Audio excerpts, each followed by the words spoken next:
Sen bir okuyun biz oynuyoruz. Aylar iller öptüm. Tek dileğim niye gelmedin?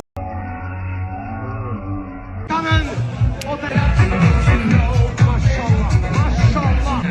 Çok sağ olun.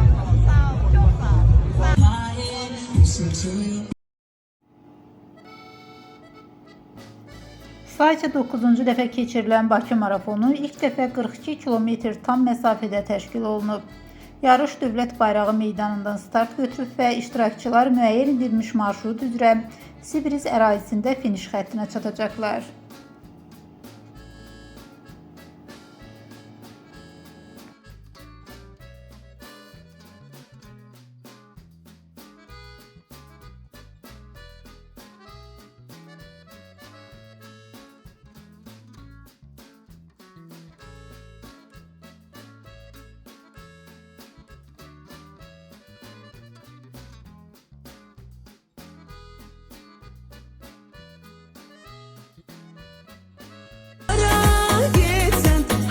Test edilen Müren İrade İbrahimova sosyal hesabında yeni görüntüler paylaşır.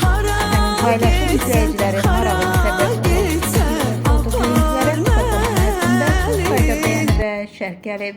Söz gedən görüntüləri təqdim edirik.